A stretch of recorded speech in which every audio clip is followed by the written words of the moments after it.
Consumer Reports has no financial relationship with any advertisers on this site. Many people who are near the end of life wait too long to enter hospice care, according to a recent study published in the Journal of the American Geriatrics Society.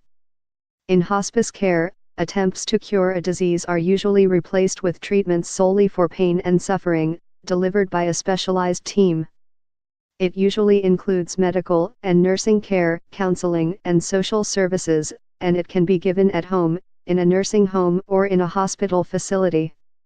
People who put off hospice care might spend months in and out of hospitals, with their families struggling to attend to them. At some point, patients and their families and doctors realize that hospice is appropriate, but that happens perhaps later than it should, says study author Thomas Michael Gill, a professor of medicine, epidemiology and investigative medicine, and the Humana Foundation professor of geriatric medicine at Yale University. When folks are referred to hospice only in the last days of their life, it's difficult to have a meaningful benefit.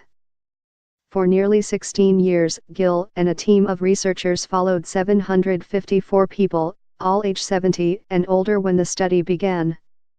More than 40% of the 562 people who died during the study entered hospice care during the last year of their lives, but the median time spent in hospice was less than 2 weeks.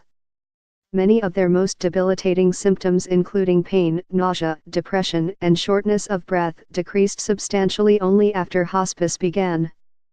So, many might have been suffering needlessly for months, says Diane Meyer, director of the Center to Advance Palliative Care and a professor of geriatrics and palliative medicine at Mount Sinai Hospital in New York.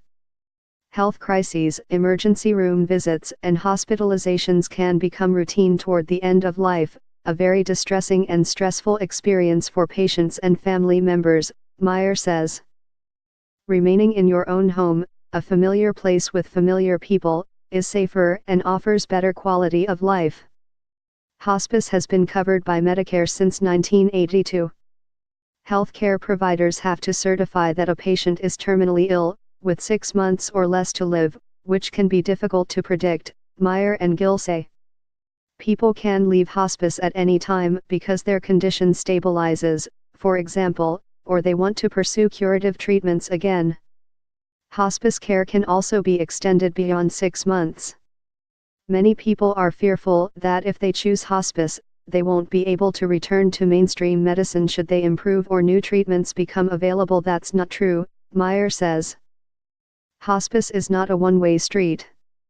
And some evidence suggests that hospice patients live just as long as or even longer than similarly ill patients who are not in hospice. People with terminal illnesses and their doctors should be having ongoing discussions about goals and priorities, Gill says, ideally long before hospice is broached.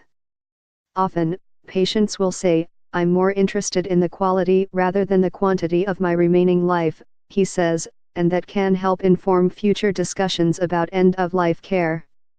If you have not discussed hospice with a doctor, for yourself or a loved one, 2 signs suggest when it might be time to raise the topic, Meyer says.